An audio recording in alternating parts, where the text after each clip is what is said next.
ನಮಸ್ತೆ ಫ್ರೆಂಡ್ಸ್, ಎಲ್ಲರಿಗೂ ಕೋಸ್ಟಲ್ ಟ್ರೇಡರ್ಗೆ ಸ್ವಾಗತ. ಇವತ್ತಿನ ಎಜುಕೇಶನ್ ವಿಡಿಯೋಸ್ಗಳನ್ನ ಏನಂದ್ರೆ ಮೇಯ್ನ್ ಆಗಿ ಏನ್ ಗೊತ್ತಾ, ಎರಡು ದೋಣಿಯಲ್ಲಿ ಕಾಲಿಟ್ಟು ಕುರುಡದಾಸ ಕೆಟ್ಟ ಅಂತ ಇದೆ. ಅಂದ್ರೆ ಯಾ ಕಡೆ ಹೋಗ್ಬೇಕಂತ ಗೊತ್ತಿಲ್ಲ, ಆಚೆಯೋ ಈಚೆ ಅಂತ. ಆ ರೀತಿ ಮಾಡ್ಕೊಂಡು ಕುರುಡದಾಸ ಕೆಟ್ಟಂತೆ. ಕೆಲವು ಸಲ ನಾವು ಕ್ಯೂ ಅಲ್ಲಿ ನಿಂತಿರ್ತೀವಿ. ಈಗೆಲ್ಲ ಇಲ್ಲ ಬಿಡಿ, ಈಗೆಲ್ಲ ಆನ್ಲೈನ್ ಪೇಮೆಂಟ್ ಎಲ್ಲ ಮಾಡ್ತಾ ಇದೀವಿ. ಮೊದ್ಲೆಲ್ಲ ಕ್ಯೂ ಅಲ್ಲಿ ನಿಂತ್ಕೊಂಡು ಕರೆಂಟ್ ಬಿಲ್ ಎಲ್ಲ ಕಟ್ಲಿಕ್ಕೆ ಹೋಗೋದು. ಎರಡು ಕೌಂಟ್ರ್ ಇರುತ್ತೆ. ತುಂಬಾ ಜನ ಗೊತ್ತಿರುತ್ತೆ ಅನುಭವ. ಈ ಲೈನ್ ಹೋಗ್ತಿಲ್ಲ ಅಂತ ಹೇಳಿ ಆ ಲೈನ್ಗೆ ಹೋಗೋದು. ಅವಾಗ ಈ ಲೈನ್ ಹೋಗುತ್ತೆ. ಛೇ, ಅಲ್ಲೇ ಇರ್ಬೇಕಿತ್ತು. ಈ ಕಡೆ ಬಂದಾಗ ತಿರ್ಗಿ ಆ ಲೈನ್ ಹೋಗುತ್ತೆ.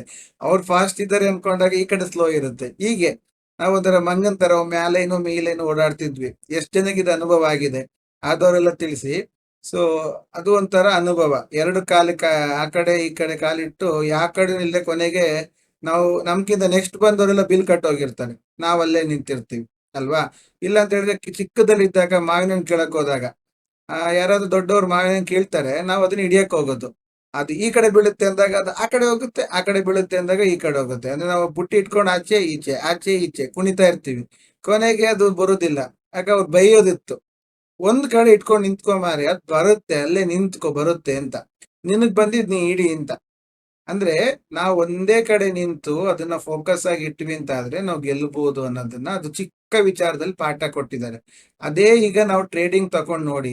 ಟ್ರೇಡಿಂಗ್ ಅಲ್ಲೂ ನಮ್ದು ಏನಾಗಿದೆ, ದ್ವಂದ್ವ ನೀತಿ. ದ್ವಂದ್ವ ನೀತಿ ಅಂದ್ರೆ ಏನು? ನಾವು ನಿಫ್ಟಿ ತಕೊಂಡಿರ್ತೀವಿ. ನಿಫ್ಟಿ ಚೆನ್ನಾಗೇ ಹೋಗ್ತಿರುತ್ತೆ. ಅದು ಸ್ವಲ್ಪ ಕನ್ಸಾಲಿಡೇಟ್ ಆಗ್ತಾ ಇರುತ್ತೆ. ಅಷ್ಟೊತ್ತಿಗೆ ನಮ್ ಕಣ್ಣು ಮೆಲ್ಲ ಪಕ್ಕದಲ್ಲಿರೋ ಬ್ಯಾಂಕ್ ನಿಫ್ಟಿ ಕಡೆ ಹೋಗುತ್ತೆ, ಅಥವಾ ಫಿನ್ ನಿಫ್ಟಿಗೆ ಹೋಗುತ್ತೆ, ಅಥವಾ ಯಾವುದೋ ಒಂದು ಸ್ಟಾಕ್ ಹೋಗುತ್ತೆ.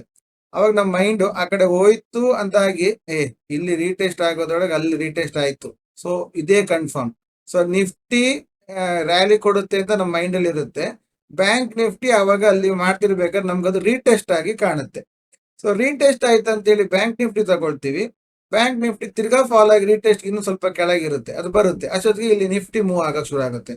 ಅಲ್ಲಿ ಎಕ್ಸಿಟ್ ಮಾಡಿ ಇಲ್ಲಿ ಬರ್ತೀವಿ, ಇಲ್ಲಿ ಎಕ್ಸಿಟ್ ಮಾಡಿ ಅಲ್ಲಿ ಹೋಗ್ತೀವಿ. ಇಲ್ಲಿ ಲಾಸ್ ಅಲ್ಲಿ ಲಾಸ್. ಎಷ್ಟು ಜನಕ್ಕಾಗಿಲ್ಲ ಇದು? ಓಪನ್ ಅಪ್ ಆಗಿ ಹೇಳಿ, ಎಷ್ಟು ಜನಕ್ಕಾಗಿಲ್ಲ? ಸೊ ಅದಕ್ಕೆ ಹೇಳೋದು, ಎರಡು ದೋಣಿಗೆ ಖಾಲಿ ಇಟ್ಟು ಕುರುಡದಾಸ ಕೆಟ್ಟನಯ್ಯ ಅಂತಿದೆ. ಎರಡು ದೋಣಿ ಕಾಲಿಡಕ್ ಹೋಗ್ಲೇಬಾರ್ದು, ಮುಳುಗೋಗ್ತೀವಿ. ಆಯ್ತಾ? ಇಷ್ಟು ಮಾತ್ರನ? ಇಲ್ಲ, ಇನ್ನೂ ಮಾಡ್ತೀವಿ. ಕಾಲು ಮತ್ತೆ ಪುಟ್ಟು ಎರಡು ಚಾರ್ಟ್ ಇಟ್ಕೊಳ್ತೀವಿ. ಈಗ ಕಾಲ್ ಬರುತ್ತೆ ಅಂತ ಹೇಳಿ ಕಾಲಲ್ಲಿ ನೋಡ್ತಾ ಇರ್ತೀವಿ. ಮಧ್ಯದಲ್ಲಿ ಒಂದ್ಸಲಿ ಪುಟ್ಟು ರೀಟೆಸ್ಟ್ ಮಾಡ್ಲಿಕ್ಕೆ ಅಂತ ಗ್ರೀನ್ ಆಗುತ್ತೆ. ಈಗ ಗ್ರೀನ್ ಪುಟ್, ಓಕೆ ಇದು ಕರೆಕ್ಟ್ ಅಂತೀವಿ. ಪುಟ್ ಅನ್ನೇನು ಎಂಟ್ರಿ ತಕೊಳ್ಳೋಣ ಅಂದಾಗ ಅಲ್ಲಿ ಕಾಲ್ ಕರೆಕ್ಟ್ ಆಗಿ ಅದು ಒಳ್ಳೆ ಮೂವ್ಮೆಂಟ್ ಇರೋದು ರೀಟೆಸ್ಟ್ ಆಗಿ ಹೊರಟಿರುತ್ತೆ. ನಾವು ಆವಾಗ ಕಾಲಲ್ಲಿ ಪುಟ್ಟಲ್ಲಿ ಇರ್ತೀವಿ. ಈ ರೀತಿ ದ್ವಂದ್ವ, ಆಚೆ ಈಚೆ ಆಚೆ ಈಚೆ, ಈ ರೀತಿ ಜಂಪಿಂಗ್ ಫ್ರಾಗ್ ತರ ಆಗಿರ್ತೀವಿ. ಇದರಿಂದಾಗಿ ನಾವು ಸಕ್ಸಸ್ ಆಗ್ಲಿಕ್ಕೆ ತುಂಬಾ ತಡೆ ಆಗುತ್ತೆ. ಅದಕ್ಕೆ ನಾವು ಕ್ಲಾರಿಟಿ ಇರಬೇಕು. ಕ್ಲಾರಿಟಿ ಇದ್ರೆ ಆಗುತ್ತೆ. ಇನ್ನು ಕೆಲವರು ಬುದ್ಧಿವಂತರಿದ್ದಾರೆ. ಯೂಟ್ಯೂಬ್ ಅಲ್ಲಿ ಒಂದ್ 4-5 ಚಾನೆಲ್ ಅನ್ನ ಫಾಲೋ ಮಾಡ್ತಾ ಇರ್ತಾರೆ. ಆ ಚಾನೆಲ್ ಈ ಚಾನೆಲ್, ಅವ್ರು ಹೇಳಿದ್ದು ಇವ್ರು ಹೇಳಿದ್ದು.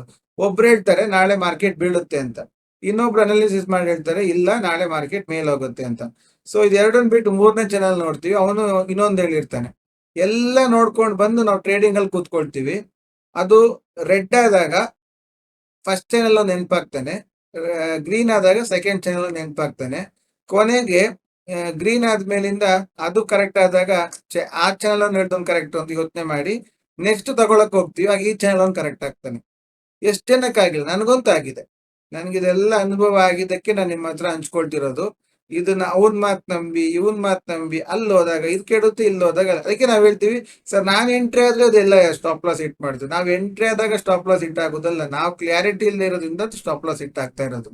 ನಾವು ಕ್ಲಾರಿಟಿ ಇರಬೇಕು, ನಾವು ಯಾವ ಡೈರೆಕ್ಷನ್ ಹೋಗ್ಬೇಕು, ಹೇಗ್ ಹೋಗ್ಬೇಕು ಅಂತ ಕ್ಲಾರಿಟಿ ಇದ್ರೆ ಖಂಡಿತವಾಗ್ಲೂ ನಾವು ಸಕ್ಸಸ್ ಆಗ್ತೀವಿ. ಕರೆಕ್ಟಾ?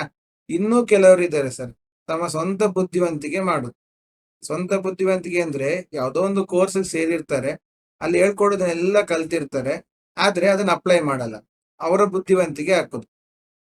ಅವರು ಹಿಂಗ್ ಅಂತಿದಾರಲ್ಲ, ಅದ್ರ ಜೊತೆಗೆ ನಂದೊಂದು ಇಂಡಿಕೇಟರ್ ಹಾಕಿ ನೋಡ್ತೀನಿ, ಇದು ನೋಡಿ ಎಷ್ಟು ಚೆನ್ನಾಗಿ ವರ್ಕ್ ಆಗುತ್ತೆ. ಇಲ್ಲ ಇದ್ರ ಜೊತೆಗೊಂದು ಅದನ್ನ ಸೇರಿಸಿ ನೋಡ್ತೀನಿ, ಅವಾಗ ಹೆಂಗ್ ವರ್ಕ್ ಆಗುತ್ತೆ ನೋಡಿ. ಕ್ಯಾಂಡಲ್ ಜೊತೆಗೆ ಐಕನಾಶಿ ಕ್ಯಾಂಡಲ್ ಹಾಕಿ ನೋಡ್ತೀನಿ, ಅದು ಹೆಂಗ್ ವರ್ಕ್ ಆಗುತ್ತೆ ನೋಡಿ. ಈ ರೀತಿ ಸ್ವಲ್ಪ ಅತಿ ಬುದ್ಧಿವಂತಿಕೆ ಹೋಗೋದು. ಈ ಅತಿ ಬುದ್ಧಿವಂತಿಕೆಯಿಂದಾಗಿ ಅವರು ಲಾಕ್ ಆಗ್ತಾರೆ. ಕರೆಕ್ಟಾ? ಅಂದ್ರೆ ನಾವು ಯಾರಾದ್ರೂ ಒಂದನ್ನ ಫಾಲೋ ಮಾಡ್ಬೇಕು. ಯಾರಾದ್ರೂ ಸರಿ, ನನ್ನನ್ನು ಫಾಲೋ ಮಾಡಿದ್ ನಾ ಹೇಳ್ತಿಲ್ಲ, ಯಾರನ್ನಾದ್ರೂ ಫಾಲೋ ಮಾಡಿ, ಆದ್ರೆ ಒಂದನ್ನ ನಂಬಿ ಹೋಗಿ ಅದರಲ್ಲೇ ಇರಿ, ಅದನ್ನೇ ಮಾಡ್ತಾ ಹೋಗಿ, ಖಂಡಿತವಾಗ್ಲೂ ನೀವು ಸಕ್ಸಸ್ ಕಡೆ ಹೋಗ್ತೀರಿ. ಎರಡು ದೋಣಿಲಿ ಕಾಲಿಟ್ಟು ನೀವು ಮುಳುಗಕ್ಕೆ ಹೋಗ್ಬೇಡಿ. ಯಾವ್ದನ್ನಾರು ಒಂದನ್ನ ಗಟ್ಟಿಯಾಗಿ ಹಿಡೀರಿ. ಜೀವನದಲ್ಲಿ ಸಕ್ಸಸ್ ಅನ್ನೋದು ಗ್ಯಾರಂಟಿ ಬರುತ್ತೆ. ಸೊ ಎಲ್ಲರೂ ಒಂದು ಕ್ಲಾರಿಟಿಗೆ ಬನ್ನಿ. ಸೊ ನಿಮಗೆ ಕ್ಲಾರಿಟಿ ಸಿಗ್ಲಿಲ್ಲ ಅಂದ್ರೆ ನಾವಿದೀವಿ, ನಿಮಗೆ ಕೋರ್ಸ್ ಹೇಳ್ಕೊಡ್ತೀವಿ. ಕೋರ್ಸ್ ಅಲ್ಲಿ ಎಲ್ಲದೂ ಡೀಟೇಲ್ ಆಗಿ ಹೇಳ್ಕೊಡ್ತೀವಿ. ಎಂಟ್ರಿ, ಎಕ್ಸಿಟ್, ಸ್ಟಾಪ್ ಲಾಸ್ ಎಲ್ಲದೂ ಬರುತ್ತೆ. ಜೊತೆಗೆ ಅಷ್ಟೇ ಕೊಟ್ವಿ ಕೈ ತೊಳೆದ್ವಿ ಅಂತಿಲ್ಲ, 20 ದಿವಸ ನಿಮ್ಮೊಟ್ಟಿಗೆ ಕೈ ಹಿಡಿದು ಕರ್ಕೊಂಡು ಹೋಗ್ತೀವಿ. 20 ದಿವಸದಲ್ಲಿ ಡೈಲಿ ನೀವು ನೋಡ್ತಾ ಇದ್ದೀರಿ ಈಗ 30 ಪಾಯಿಂಟ್, 40 ಪಾಯಿಂಟ್, 50 ಪಾಯಿಂಟ್ ಎಲ್ಲ ನಾವು ಕ್ಯಾಪ್ಚರ್ ಮಾಡ್ತಾ ಇದೀವಿ ಆಪ್ಷನ್ ಬೈಯಿಂಗ್ ಅಲ್ಲಿ. ಅದನ್ನೇ ನೀವು ಕಲೀರಿ. ಆಪ್ಷನ್ ಬೈಯಿಂಗೋ, ಆಪ್ಷನ್ ಸೆಲ್ಲಿಂಗೋ, ಫ್ಯೂಚರ್ಸ್ ಯಾವ್ದಾದ್ರೂ ಆಗ್ಬೋದು. ಅದೆಲ್ಲ ಅರ್ನ್ ಮಾಡಿ ಲೈಫ್ ಅಲ್ಲಿ ಖುಷಿ ಖುಷಿಯಾಗಿರಿ, ಜಾಲಿಯಾಗಿರಿ ಅಂತ ಹೇಳ್ತಾ ಇವತ್ತಿನ ವಿಡಿಯೋವನ್ನ ಕಂಪ್ಲೀಟ್ ಮಾಡ್ತಾ ಇದ್ದೀನಿ. Thank you friends.